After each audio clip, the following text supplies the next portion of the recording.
superb in training, the 1st Division, under command of Major General Terry Allen, loaded aboard the former luxury liner Queen Mary in New York Harbor.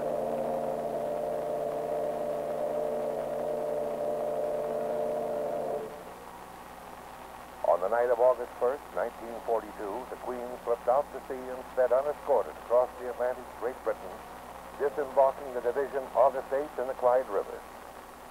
This was 6 days before General Dwight D. Eisenhower was appointed Commander-in-Chief of Allied Expeditionary Forces. 1 month later, at his new garrison, Tidworth Barracks, near Salisbury, 50 miles southwest of London, the division received orders to prepare for the invasion of French North Africa, November 8th at Oran, Algeria. It staged one final amphibious exercise called Moss Trooper in Scotland, October 18th, before loading on to the invasion convoy.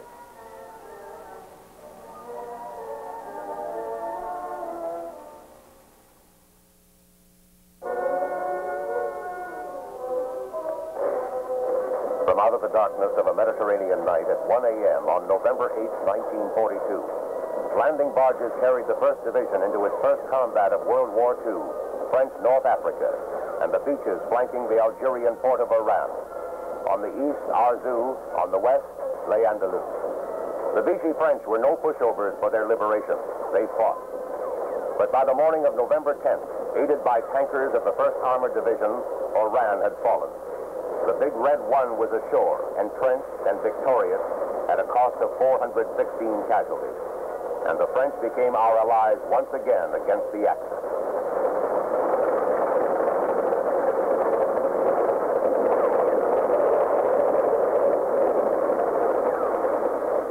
By then, Tunisia beckoned as Supreme Headquarters rushed forces eastward piecemeal. It would be early March before the division again functioned as an integral fighting machine. Meanwhile, its units would be strung out 200 miles from Medjez El Bab in the north with the British First Army to Gaps in the south, part of the American Second Corps. Tunisia was mud and mines.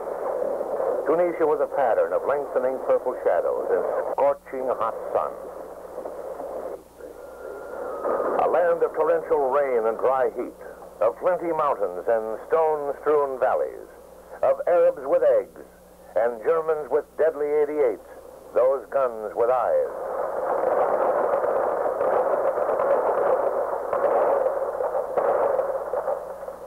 By regiment or battalion, but never as a division, the GIs of the Big Red One fought at Longstop Hill, near Medjez El Bab, in the Al-Selfia Valley, at Tondoufa, Pichon, and Roba, down south at Gasta, Sariana, and strategic Baid Pass, and then when Rommel broke through at bloody Kasserine Pass.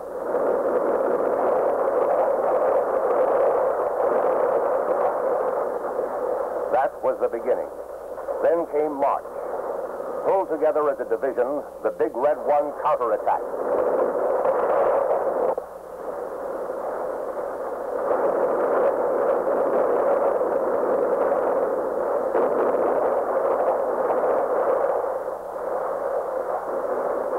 Took Gasta and surged eastward into the oasis of El Ghasal and its deadly valleys and massive mountains.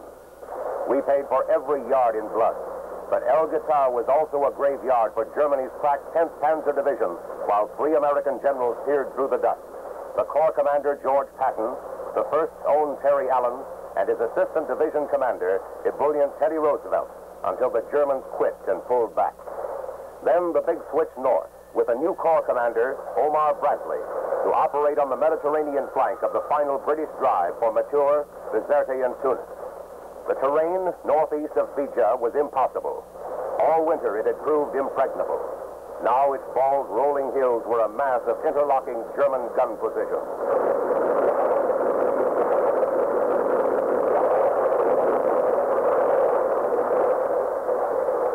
And so the Big Red One attacked, up into the hills known by their heights in kilometers. Hills like 575, 565, 533, 344, 415, 407, 400, 350, 306, 409, 523. The list is endless, but no one there will forget Hill 609. the key to the whole position.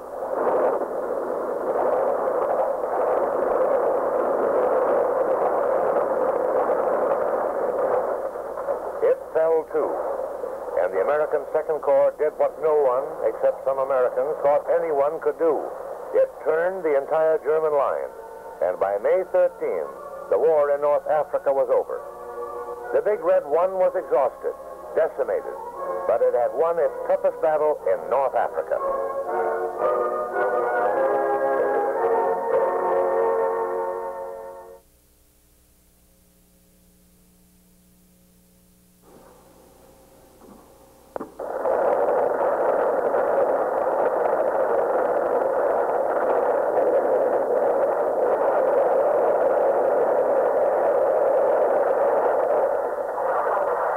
Spearhead of the 7th Army's seaborne attack on Sicily's southern shore, the 1st Division struck the beaches of Gila about 2:30 a.m. on July 10th with the 16th and 26th Infantry Regiments, while Bill Darby's Rangers hit the Gila docks.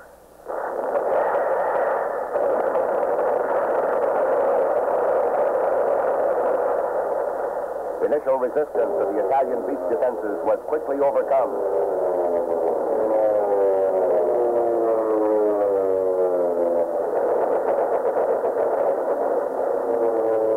As the front line moved inland and the beaches came under dive bomber and artillery attack, the regiments ran into tougher and tougher German units.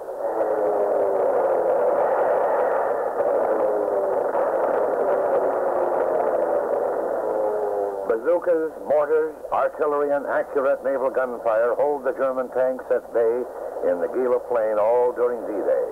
But at dawn on July 11th, the Hermann Goering Panzer Division launched its tanks in an all-out do-or-die effort.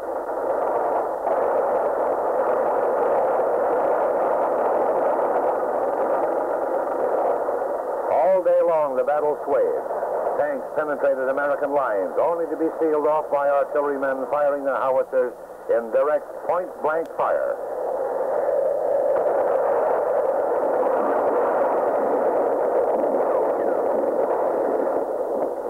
Of the confusion, the division commander, General Terry Allen, ordered the attack resumed at midnight. The Big Red One attacked on order, and by 3 a.m. was rolling northward along tortuous mountain trails, always with Germans on the high ground.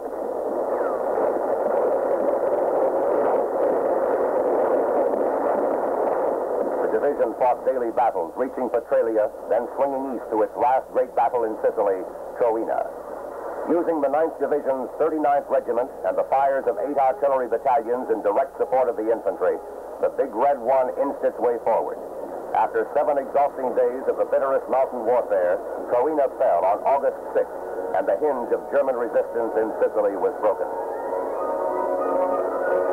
The division went into Corps Reserve the next day under a new commander, Major General C.R. Hubener.